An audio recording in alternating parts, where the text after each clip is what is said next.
Saudara mohon maaf karena ada permasalahan dengan YouTube-nya, saudara. Saya akan bikin rekaman, saudara, berkenaan dengan hari Sabtu, saudara. Kita punya perenungan hari Minggu Palma sampai hari Minggu Paskah, saudara. Hari ini kita masuk di dalam perenungan di dalam hari Sabtu, di dalam kacamatanya Injil Markus. Saya akan coba bacakan bagi kita semua, saudara ya. Dari Markus pasal yang ke-15. Sementara itu hari mulai malam dan hari itu adalah hari persiapan, yaitu hari menjelang Sabat. Sampai di situ saja, saudara, pembacaan kita. Sementara itu hari mulai malam dan hari itu adalah hari persiapan, yaitu hari menjelang Sabat.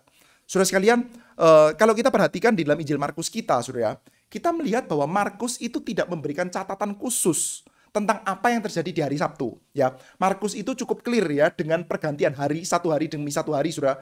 Pagi-pagi hari, 2 hari sebelum hari Paskah gitu ya, saudara. Nah, kita mendapati ya, satu hari demi satu hari pergantian harinya itu cukup clear. Bahkan di dalam hari Jumatnya kita mendapati ada pergantian jamnya secara cukup jelas juga di dalam pergantian jam ala jaganya orang-orang Romawi, saudara ya. Mulai dari jam 6, jam 9, jam 12, jam 3, itunya cukup clear, saudara. Tetapi hari Sabtu, Markus tidak memberikan catatan, saudara.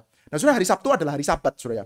Jadi, memang tidak terlalu ada banyak aktivitas, saudara, di antara orang Yahudi yang bisa dicatat, saudara. Tetapi, kita mesti ingat, saudara, Markus itu adalah seorang penulis yang dramatis, saudara.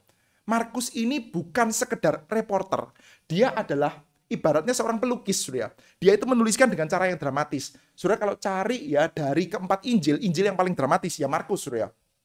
Nah, saudara, kita melihat ya, untuk seorang penulis yang dramatis seperti Markus, ketika tidak ada catatan tentang sesuatu, kita perlu bertanya, apakah betul dia tidak mencatat karena memang tidak ada aktivitas untuk dicatat, atau dia tidak mencatat itu sebagai satu buah literary device-nya dia untuk membuat pembacanya itu berimajinasi sendiri, saudara. Tentu saja imajinasi seturut dengan data-data yang dia sudah berikan sebelumnya, saudara. Saya sendiri cenderung untuk lebih percaya kepada yang kedua, saudara. Maka saya mengajak kita juga untuk merenungkannya dengan cara yang kedua, saudara. Yaitu sekali lagi, kita tidak mendapatkan catatan tentang apa yang terjadi di dalam hari Sabtu. Bukan sekedar karena Sabat, bukan sekedar karena tidak ada peristiwa untuk dicatat, tetapi karena Markus memakai itu sebagai literary device-nya. Dia itu punya asumsi tentang apa yang terjadi di hari Sabtu, dan dia juga membiarkan para pembacanya, para pendengarnya, untuk mengikuti asumsi tersebut dengan caranya mereka. Bukan secara liar, saudara. Tetapi karena di dalam bagian sebelumnya dan dalam bagian setelahnya, kita mendapati, saudara, sudah ada data-data yang dijadikan semacam kayak pegangan oleh Markus, saudara. Saudara, gini.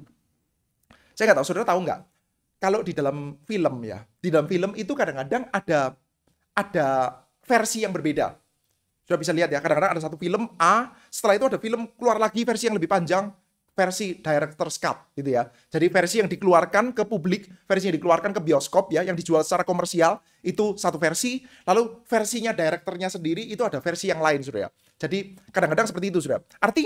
Artinya direkturnya itu sudah ambil semua adegannya, seperti yang director's cut-nya punya itu ya. Bahkan ada banyak lainnya yang deleted scene, saudara ya, yang mana itu berbeda dengan versi yang ditampilkan, saudara. Saudara, film Godfather, saya sendiri fans berat dari film Godfather, saudara. Saya pernah nonton ada deleted scene ya. Jadi apa? Adegan-adegan yang akhirnya tidak dimasukkan di dalam film Godfather tersebut, saudara. Saudara kalau nonton filmnya nggak ada adegan ini, saudara. Ada satu buah adegan, saudara. Vito Corleone, ya, bos dari Godfather ini, dia memanggil seorang anaknya, Sonny Corleone kalau saya tidak salah. Tapi manggilnya pakai cara siul. Jadi ketika ada Sonny Corleone di sana, dia bersiul, sweet. Terus Sonny Corleone noleh, dia begini, memanggil, saudara. Adegan itu nggak ada di dalam film, saudara. Kenapa kok adegan itu nggak ada di dalam film? Kita nggak tahu, saudara. Teorinya macam-macam, saudara. Ada teori yang mengatakan Vito Corleone itu harus terpotret secara cool, harus terpotret secara penuh dengan wibawa. Nggak boleh ada bos mafia yang siul seperti itu untuk manggil anaknya, kelihatan kurang berwibawa, saudara. Intinya, saudara, adegan tersebut ada, sudah di syuting, terjadi sesuatu, tetapi tidak dimasukkan ke dalam filmnya karena tujuan tertentu. Nah, saudara, saya sendiri cenderung lebih percaya bahwa Markus itu punya adegannya. Markus itu punya bahannya. Dia ngerti sesuatu yang terjadi di dalam hari Sabtu. Tetapi dia memilih untuk tidak memasukkannya. Bukan karena adegannya buruk, bukan karena adegannya jelek, tapi dia membiarkan para pembacanya untuk boleh berfantasi seturut dengan data-data yang sudah dia berikan. Jadi kita nggak tahu, saudara ya, apa yang mau dimaksudkan oleh Markus di dalam hari Sabtu tersebut, tapi kita akan coba untuk rekonstruksi, saudara, dari data-data yang ada. Kita nanti akan pakai 3 data, saudara. Data pertama, dari Injil Markus sendiri. Ini data yang paling kuat tentu saja. Data yang kedua, dari sumber tekstual yang lain, yang kanonik yang lain, yaitu dari Injil Matius. Data yang ketiga, dari sumber yang kita ketahui otoritatif, tetapi tidak masuk dalam Alkitab kita, yaitu pengakuan iman rasuli. Jadi nanti kita ngelihat ya, pertama dari Injil Markus sendiri, kedua dari Injil Matius, ketiga dari pengakuan iman rasuli. Dari sana kita akan mencoba untuk merekonstruksi, saudara. Apa sih sebetulnya yang Markus ketahui? Apa yang Markus itu asumsikan, pembacanya itu ketahui tentang hari Sabtu, di mana dia tidak mencatat apa-apa itu. Saudara, ayo kita lihat dulu data-datanya, saudara. Pertama kita melihat ya, mulai hari Minggu, saudara. Minggu Palma, lalu Senin Tuhan Yesus marah-marah di bait suci, lalu hari Selasa kita mendapati ada konfrontasi secara verbal, hari Rabu kita melihat, saudara, ada Tuhan Yesus yang diurapi, setelah itu hari Kamis doa di Taman Getsemani, Tuhan Yesus diserahkan, sampai Jumat Tuhan Yesus mati, tirai bait suci terbelah dua, saudara. Kita mendapati apa, saudara? Kita mendapati cerita apa?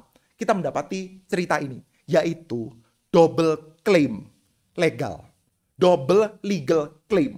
Yang pertama, dari Allah, dengan diwakili oleh anak Allah, yaitu Yesus Kristus. Itu memberikan satu buah legal claim. Yang satunya, pemerintahan imperial, di bawahnya setan, tentu saja, saudara ya. Pemerintahan imperialnya Romawi, di bawahnya setan, saudara ya. Di mana mereka itu punya perpanjangan tangan, yaitu bait suci Yerusalem, proksinya. Jadi di sini ada Romawi dengan proksinya, bait suci Yerusalem memberikan legal claim tertentu. Sementara di sini sudah ada Yesus dari Nazaret yang mewakili suara Allah juga memberikan satu buah legal claim. Itu kita bisa melihat sejak hari Minggu, sudah. Hari Minggu, sudah ya, Minggu Palma, Tuhan Yesus masuk ke dalam Yerusalem dengan mengendarai keledai. Dia mengklaim apa? Dia mengklaim bahwa yang namanya kekuatan, yang namanya kekuasaan, yang namanya kerajaan, ya ini kerajaan Allah dengan cara seperti ini. Tuhan Yesus sedang mengatakan bahwa kerajaan Romawi bukan kerajaan yang sah. Lalu selanjutnya Tuhan Yesus sedang marah-marah di bait suci, sudah. Besoknya di hari Seninnya marah-marah di bait suci, lalu dia itu menunggang balikan, dia menghakimi, dia shutdown bait suci, sudah. Itu adalah legal claim juga. Tuhan Yesus sedang memberikan klaim bahwa bait suci Yerusalem ini sudah tidak berfungsi sebagaimana mestinya. Dia tidak bisa menjadi rumah doa. Orang-orang Gentiles tidak bisa datang ke sana karena tempatnya dipakai untuk berjualan. Jadi ini sudah salah. Dia tidak bisa menjadi tempat orang-orang itu datang kepada dia. Dia datang kepada Allah. Dia tidak bisa betul-betul menjadi tempat orang itu mendapatkan pengampunan dosa. Kenapa, saudara? Karena upacara kurban di sana ternyata sudah dijadikan tempat persembunyian untuk orang berbuat dosa. Jadi ini bukan tempat untuk dosa diperdamaikan, tapi ini tempat untuk orang bisa terus-menerus berbuat dosa dengan merasa aman karena punya upacara kurban. Jadi upacara kurbannya sudah defect, gitu ya. Upacara kurbannya sudah rusak, yang namanya tempat untuk menjadi rumah doa juga sudah rusak, saudara. Jadi tidak bisa dijadikan. Lalu siapa yang bisa menjadi betul-betul bait suci yang sejati ya? Jawabannya adalah Yesus dan komunitasnya. Tuhan Yesus mengatakan, kamu berdoa apa saja, percayalah kamu sudah menerimanya. Loh, kok menjadi rumah doa yang baru? Kok menjadi tempat orang untuk berdoa? Lalu selanjutnya Tuhan Yesus mengatakan, kalau kamu mau pergi beribadah, maka ingat ada sesuatu dalam hatimu, maka kamu berdamai dulu dengan saudaramu. Karena Allah juga mengampuni kamu. Gitu, saudara. Jadi ternyata di dalam Yesus Kristus ada pengampunan dosa, dan di dalam Yesus Kristus, dalam komunitas Yesus ini, kita bisa juga berdoa. Itu kan tempatnya bait suci Yerusalem sebelumnya. Tapi sekarang ternyata sudah berganti. Bait suci Yerusalem ternyata menjadi tempat persembunyian orang untuk berdosa, bukan untuk berdoa, dan tidak bisa menjadi tempat Gentiles untuk datang, karena tempatnya dipakai untuk berjualan, saudara. Nah, ada legal claim. Sementara Romawi juga punya legal claim-nya sendiri. Romawi mengklaim apa? Tentu saja, rajanya ya Kaisar. Kaisar itu yang adalah pemimpin. Proksinya, perpanjangan tangannya, bait suci Yerusalem. Bait suci Yerusalem itu yang sah. Lalu kita mendapati, saudara, Tuhan Yesus dihadapkan di peradilan. Ada peradilan, ada tempat untuk membuat legal claim yang sah menurut mereka pada waktu itu, yaitu pengadilan, saudara. Maka kita mendapati Tuhan Yesus diadili di sana. Tapi, saudara, pengadilannya itu pengadilan kagetan, saudara. Maksudnya tahu-tahu saja. Ini kan rada di luar skenario, saudara. Orang-orang Yahudi sebelumnya sudah berkumpul lalu mengatakan, gimana ya? Pengikutnya makin lama makin banyak saja. Oke, kita tangkap dia. Tapi nggak bisa. Kalau pada waktu perayaan terlalu ramai, rakyat nanti pro sama dia. Iya ya, gimana ya? Gimana ya? Kita butuh bisa menangkap dia di dalam keadaan tidak dalam waktu perayaan. Gimana ya? Setelah itu Yudas Iskariot datang, sudah menjual Tuhan Yesus. Maka dia seperti kayak kedapatan durian runtuh ya. Nah, sekarang kita punya kesempatan untuk menangkap Yesus di tengah keadaan diem-diem. Kita sudah bisa menangkap dia. Wah, bagus nih. Sudah menangkap Yesus, tapi orang Yahudi sudah tidak bisa menangkap langsung membunuh, nggak bisa. Harus diadili dulu. Tapi gimana caranya supaya Yesus itu terbukti salah secara sah dan meyakinkan di dalam pengadilan bahwa dia bersalah? Caranya gimana? Caranya harus kita sewa saksi-saksi palsu. Tapi karena dadakan, rehearsalnya juga kurang, latihannya juga kurang. Saksi-saksi palsunya ternyata pertentangan juga sudah memberikan kesaksian tentang Yesus A, memberikan kesaksian tentang Yesus B. Imam-imam kepala yang mau bikin keputusan bingung nih. Ini kalau kita putuskan bersalah gak cocok nih. Jaksa penuntutnya ini kesaksiannya lain-lain nih. Gimana ini ya? Setelah itu sudah ya, mereka sudah mendapat durian runtuh lagi dalam tanda kutip. Tuhan Yesus ditanya, apakah engkau Mesias, anak Allah? Tuhan Yesus mengatakan bahwa kamu akan melihat anak manusia datang di dalam kemuliaannya. Nah, Yesusnya sendiri mengaku dan dia dianggap menghujat Allah. Bikin keputusan, surya. Ini adalah legal claim bahwa Yesus itu bersalah menurut standar Judaisme. Legal claim. Yesus pun akhirnya diputuskan bahwa dia adalah bidat, menentang hukum agama Yahudi. Maka diserahkan kepada Pilatus. Tapi diserahkan kepada Pilatus, ya nggak bisa dong. Berdasarkan hukum agama Yahudi nggak bisa. Pilatus ya nggak ngurusin, kamu mau punya agama apa seperti nggak juga, nggak diurusin gitu ya. Jadi perlu ada legal claim yang lain yang membuat Yesus itu bisa disalibkan. Yaitu apa? Dia menentang kekaisaran. Maka nanti ditaruh surya di atas salibnya Yesus, Raja orang Yahudi. Itu adalah kesalahannya Yesus. Yaitu mau menjadi Raja orang Yahudi. Seluruh bumi pada waktu itu harus mengakui Romawi itu punya kekaisaran. Kira-kira begitu sudah di dalam wilayahnya mereka. Jadi kalau kamu mengaku sebagai raja sendiri, ya kamu dianggap makar. Jadi Yesus disalibkan. Di satu sisi, di dalam hukum agama Yahudi dianggap sebagai bidat. Dia dalam hukum kekaisaran Romawi dianggap sebagai bandit. Dia disalibkan, saudara. Maka ini adalah satu buah legal claim. Keputusan sudah dibuat, lalu sudah dieksekusi itu ya. Sistem peradilannya. Yesus diputuskan bersalah.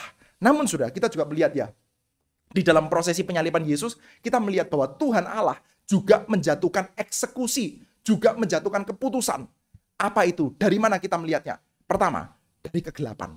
Kegelapan. Seperti kayak Tuhan Allah membuat satu buah judgment bahwa ini tidak berkenan kepada saya akan menghakimi, dikasih kegelapan. Lalu yang kedua, yang juga sangat mencolok, tabir bait suci terbelah menjadi dua, sudah.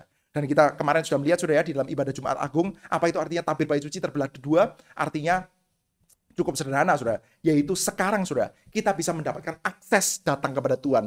Yang menghubungkan antara ruang kudus dengan ruang maha kudus sudah disobek. Sekarang kita bisa mendapat akses kepada Tuhan dan kita bisa menjalankan kehendak Tuhan sebebas-bebasnya. Di dalam siapa? Di dalam Yesus yang disalibkan itu. Di dalam Yesus yang disalibkan itu justru kita mendapatkan akses kepada Allah. Dan terbukti ada seorang Gentiles, ada seorang non-Yahudi yang sekarang berseru, sesungguhnya dia ini adalah anak Allah.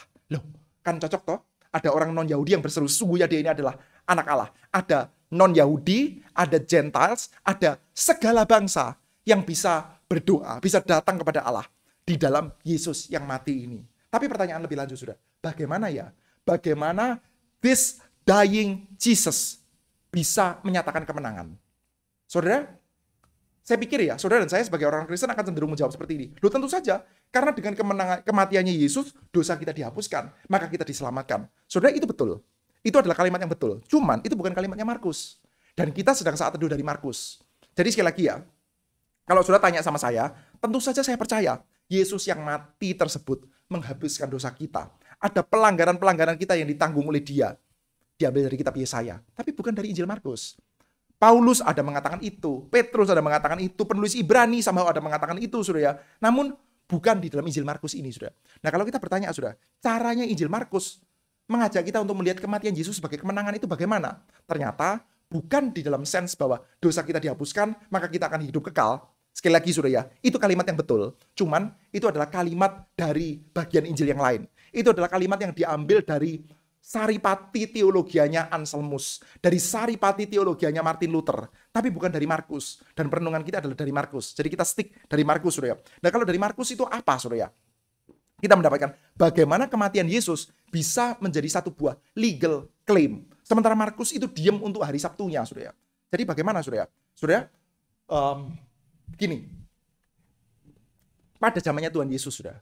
Pada zamannya Tuhan Yesus, mereka adalah orang-orang Yahudi pada waktu itu adalah mereka yang punya doktrin yang sudah cukup develop ya. Doktrin yang sudah cukup berkembang tentang satu, Sheol, dunia orang mati. Kedua, tentang kebangkitan dari antara orang mati. Doktrin tersebut berkembang di antara mereka, saudara. Kenapa? Karena sekitar 2 abad sebelum kelahiran Yesus, saudara, sekitar tahun 160-an, saudara, ada banyak sekali orang-orang Yahudi yang benar, orang-orang Yahudi yang saleh, yang harus mati martir, harus mati terbunuh, saudara. Orang-orang Yahudi yang saleh tersebut harus mati terbunuh. Saudara, orang-orang Yahudi itu sebelumnya sudah banyak yang mati. Orang-orang Yahudi itu sudah banyak yang dibunuh oleh musuh-musuh mereka. Nebukadnezar lah, oleh Babel lah, oleh Asyur lah, oleh Amalek, oleh Filistin. Banyak orang-orang Yahudi yang sudah dimatikan, sudah. Tapi mereka nggak terlalu bergumul. Kenapa? Jawabannya adalah karena mereka dimatikan karena dosa mereka. Orang-orang Yahudi itu disergap sama Babel, dihancurkan sama Asyur. Karena apa? Karena mereka berdosa, dihukum oleh Tuhan. Jadi mereka nggak terlalu bergumul. Nah, memang kamu berdosa, kamu dihukum oleh Tuhan. Sejak kitab Hakim-Hakim juga kita lihat seperti itu, sudah. Dan itu berlangsung terus, sudah. Sampai Perjanjian Lama berakhir, sudah. Kita melihat orang Yahudi yang berdosa, orang Israel yang berdosa, dihukum oleh Tuhan pakai tangannya orang asing, sudah. Biasa itu, mereka nggak terlalu bergumul. Tapi, sudah, sekitar tahun 160-an sebelum Masehi, sudah ya, di dalam pemerintahannya Antiochus IV Epiphanes, sudah ya, itu kan terjadinya berbeda ya. Orang-orang Yahudi yang saleh, yang setia dan taat kepada Taurat, mereka dibunuhin, sudah ya. Maka mereka bertanya, bukan terutama tentang nasib orang yang dibunuh tersebut, tapi mereka bertanya, di mana keadilanmu Tuhan? Oke lah, banyak orang Yahudi yang dibunuh oleh Babel. Kami tidak mempertanyakan tentang keadilanmu. Karena engkau adil. Kami berdosa, dihukum oleh Tuhan pakai tangannya orang Babel. Silakan Tuhan. Tetapi sekarang, ini orang-orang Yahudi yang saleh, yang taat kepada Taurat, dihabisi oleh Antiochus IV Epiphanes. Di mana keadilanmu Tuhan? Maka saudara, mereka bergumul. Orang-orang Yahudi, martir tersebut ya, yang orang benar mati terbunuh, mereka masuk ke dalam Sheol, ke dalam dunia orang mati. Di dalam bahasa Inggris seringkali diterjemahkan sebagai hell, neraka, saudara. Nah, kita perlu hati-hati, saudara, dengan terjemahan ini ya. Kadang-kadang terjemahan bisa ada slip, saudara. Sheol, dunia orang mati, itu tidak sama dengan konsep kita tentang hell, neraka. Puji Tuhan ya, pengakuan iman rasuli kita tulisannya adalah Yesus Kristus itu turun ke dalam dunia orang mati, bukan descended into hell, turun ke dalam neraka, tapi turun ke dalam Sheol, ke dalam dunia orang mati. Nah, orang-orang Yahudi percaya, saudara, martir-martir itu, orang-orang yang mati ada di dalam Sheol, saudara. Nah, tapi mereka juga sangat percaya bahwa suatu hari nanti akan ada kebangkitan tubuh, kebangkitan badan. Kenapa, saudara? Karena ketidakadilan itu terjadi terhadap badan. Martir itu dianiaya badannya, dipenggal kepalanya, which is itu adalah badan. Maka perlu ada keadilan Tuhan. Dan kalau ketidakadilan terjadi kepada badan, maka keadilan juga harus dipulihkan terhadap badan. Maka mereka berkembang 2 doktrin itu, saudara. Yang pertama tentang Sheol, dunia orang mati. Yang kedua tentang kebangkitan badan, saudara. Dan kita coba, saudara, jalan-jalan, saudara, di dalam Injil Matius dan di dalam pengakuan iman rasuli. Kita nggak akan bicarakan panjang, saudara. Kita cuma melihat data, saudara. Di dalam catatan Matius, ya, ketika Yesus mati di atas kayu salib, catatan Matius, Yesus mati, ada terjadi gempa, lalu akan ada orang-orang kudus yang bangkit dari kematian. Lalu mereka akan menampakkan diri di kota kudus full force ketika Yesus sudah bangkit. Tapi, saudara, di dalam kematiannya, mereka somehow sudah bangkit, tapi nanti akan menyatakan diri secara penuh di dalam kebangkitan Yesus. Sudah melihat ya, ada 2 stage ya. Semacam kayak ada 2 stage, 2 tahap kebangkitan. Gambaran yang disajikan oleh Matius ya. Ketika mati, Yesus mati, mereka ini bangkit. Tapi ketika Yesus bangkit, mereka akan menyatakan diri secara full force ya, di dalam kota kudusnya. Ini di dalam data yang ada di dalam Injil Matius. Lalu selanjutnya, saudara, kita boleh coba lihat di dalam pengakuan iman rasuli. Saudara, di dalam pengakuan iman rasuli kita itu ya, kita mendapati apa yang ada secara eksplisit di hari Jumat, dan kita mendapati apa yang ada secara eksplisit di hari Minggu Paskah. Dan kita bisa meraba-raba secara implisit apa yang ada di dalam hari Sabtu, Sabat, Sabtu suci itu. Apa, saudara? Coba kita lihat hari Jumat, saudara. Yesus Kristus ngapain, saudara? Menderita sengsara di bawah pemerintahan Pontius Pilatus. Betul ya? Menderita sengsara di bawah pemerintahan Pontius Pilatus. Disalibkan, mati, dan dikuburkan. Sengsara di bawah pemerintahan Pontius Pilatus, disalibkan, mati, dan dikuburkan. Lalu pada hari yang ketiga, hari Minggunya, saudara, pada hari yang ketiga, bangkit pula dari antara orang mati. Jadi hari Jumat, ada Jumat Agung, disalibkan, mati, dan dikuburkan. Hari Minggu Paskahnya, dibangkitkan dari antara orang mati. Tengahnya, saudara, ada apa, saudara? Turun ke dalam kerajaan maut. Turun ke dalam kerajaan maut. Tidak dicatat, saudara, hari Sabtunya, memang tidak dicatat, saudara. Tapi kita melihat ada cerita, turun ke dalam kerajaan maut. Turun ke dalam kerajaan maut itu apa, saudara? Saudara, kalau di dalam hari Jumatnya, kita melihat Yesus itu mengalami kepenuhan penderitaan, sengsara sampai kepada kematiannya. Mulai dari menderita, disalibkan, mati, sampai kepada dikuburkan. Itu kepenuhan dari segala penderitaan dan kematiannya dia. Tapi hari Sabtunya turun ke dalam dunia orang mati. Sudah bukan lagi terutama bicara tentang penderitaannya. Tapi turun ke dalam dunia orang mati, itu bicara victory, bicara kemenangan. Yaitu apa? Nah, mereka percaya, saudara, orang-orang Yahudi percaya bahwa ketika Mesias itu datang, mereka akan merampok Sheol. Mereka akan merampok dunia orang mati. Beda, saudara, kalau kita terjemahkannya, turun ke dalam neraka. Seperti kayak hari Sabtunya ini, Yesus masih mengalami penghukuman lagi, saudara. Disalibkan, mati, dan dikuburkan, lalu turun, masuk lagi ke dalam neraka, saudara. Yesus masuk neraka, saudara. Kira-kira begitu, saudara. Itu kalau kita terjemahkan secara hurufiah, descended into hell di dalam bahasa Inggris. Tapi kita bersyukur ya, bahasa Indonesia kita nggak demikian. Bahasa Indonesia kita adalah turun ke dalam kerajaan maut. Nah, itu cocok sudah dengan teologi orang Yahudi sudah, yaitu Mesias datang, Mesias itu akan merampok neraka, sudah, merampok dunia orang mati, merampok Sheol.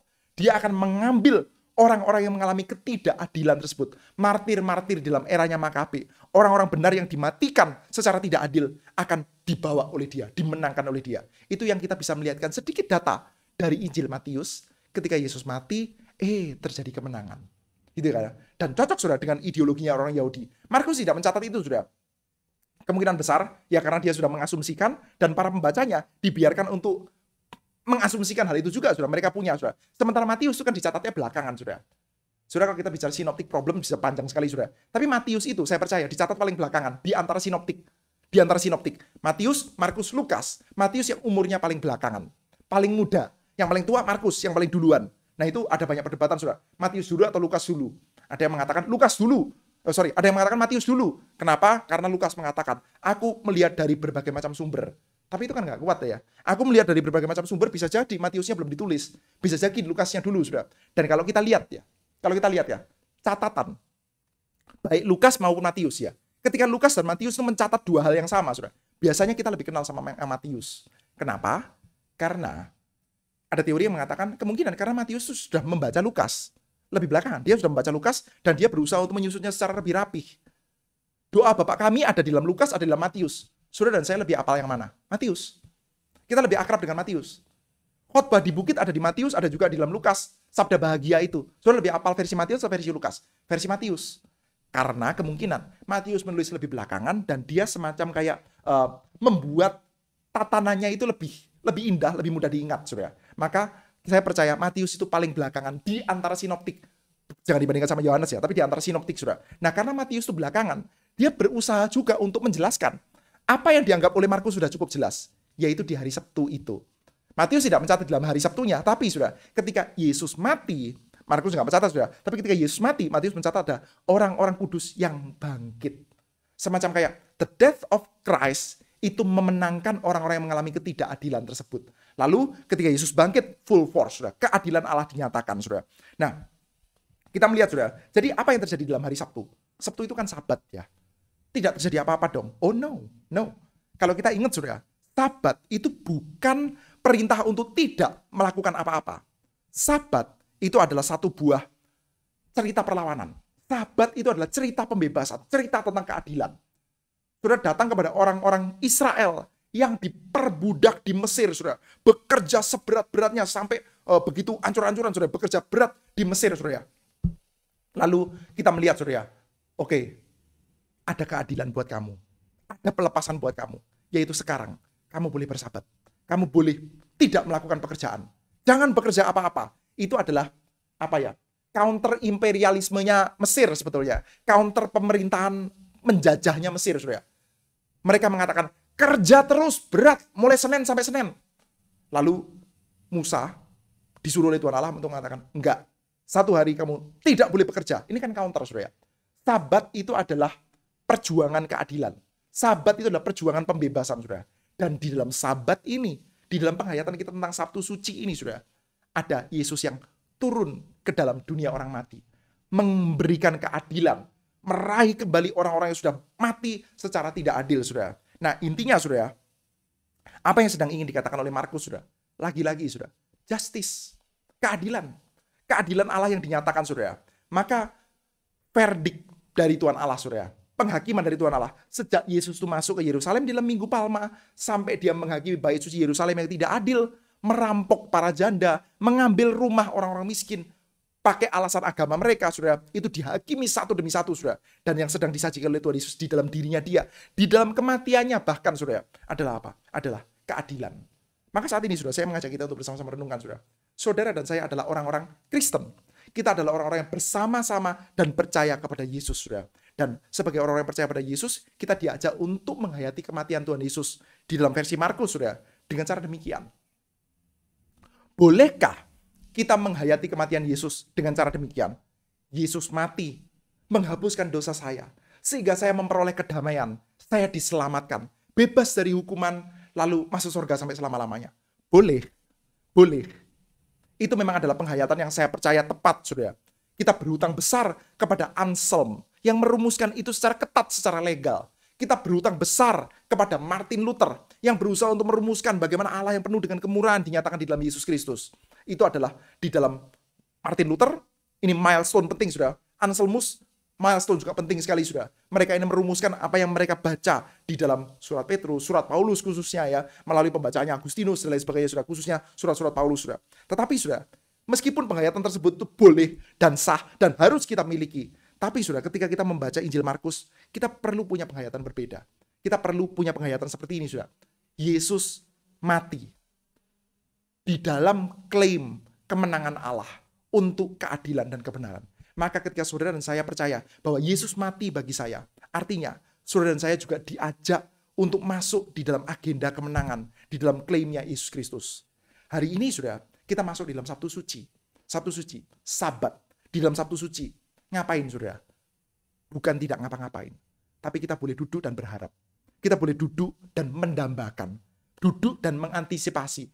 Antisipasi sesuatu dengan tidak ngapa-ngapain itu berbeda, saudara. Antisipasi bisa dilakukan dengan apa?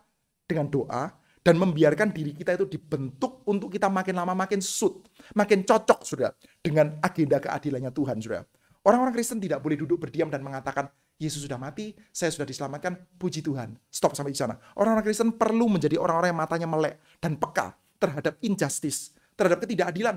Bahkan yang terjadi mungkin dilakukan oleh diri kita sendiri, kita perlu untuk paling peka, saudara. Lalu dilakukan oleh gereja kita, oleh komunitas orang Kristen dan lain sebagainya. Kita perlu peka, saudara. Saudara, saya mungkin berikan contoh yang sangat mencolok saja, saudara. Kalau saudara lihat, saudara, bagaimana American white evangelism itu bisa dipakai sebagai alat tawar politik yang sangat besar. Kampanye Amerika kemarin, saudara. Saya sendiri kalau saudara tanya sama saya juga punya kecenderungan politik tertentu, saudara, untuk politiknya Amerika, saudara. Tapi kita tahu, saudara, bahwa yang namanya white supremacy, ya, supremasinya orang kulit putih dicampurkan dengan evangelikalisme, ya, semangat Kristen Injili, saudara, itu dijadikan satu untuk alat politik, saudara. Dan bisa terjadi opresi, bisa terjadi ketidakadilan, bisa terjadi diskriminasi bahkan di dalam gereja-gereja kulit putih, saudara. Gereja-gereja kulit putih itu punya sejarah, saudara. Punya sejarah melakukan diskriminasi dan lain sebagainya, saudara. Jadi kita bisa melihat, saudara, ya, bahwa kita perlu diajak juga untuk peka, saudara. Nggak boleh stop sampai pada Yesus mati. Setelah itu dosa saya dihapuskan, saya masuk surga. Tidak boleh, saudara. Kalau kita mendekati Injil Markus, kita perlu peka terhadap yang namanya ketidakadilan, saudara. Ketika kita tidak peka terhadap ketidakadilan, saudara, kita terus-menerus hidup di dalam ketidakadilan. Jangan-jangan, saudara. Jangan-jangan.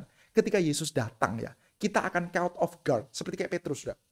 Pada waktu malam hari, atau pada waktu pagi-pagi hari, atau pada waktu ayam berkokok. Dan pada waktu ayam berkokok, Petrus sedang apa? Sedang menyangkali Yesus. Aku tidak kenal orang ini. Agendanya Petrus, agenda apa? Agendanya Barabas.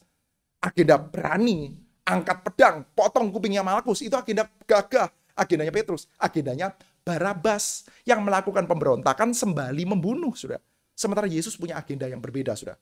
Agenda Anda dan agenda saya. Agendanya kita yang mengaku percaya pada Yesus Kristus adalah agendanya Yesus semestinya, saudara. Yang peka terhadap ketidakadilan. Bahkan di dalam kematiannya dia turun ke dalam dunia orang mati, menjanjikan adanya justice, keadilan, kebenaran. Saya percaya, saudara dan saya perlu untuk menjadi orang-orang Kristen yang terus mengantisipasi keadilan.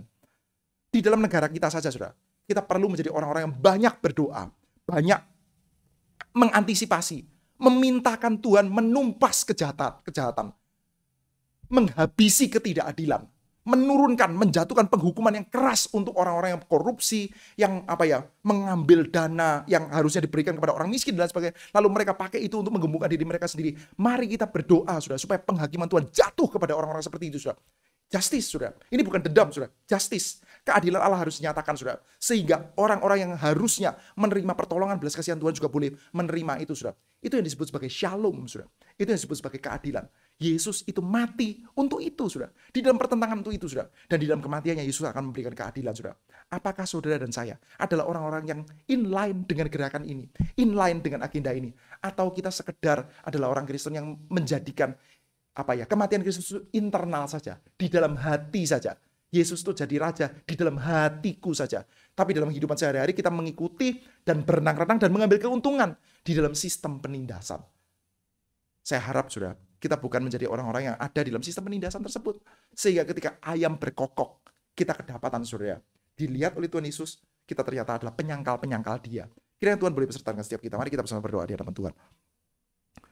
Bapa dalam surga, kami berdoa memohonkan kepadamu, kiranya belas kasihan Tuhan yang besar boleh berserta dengan kami.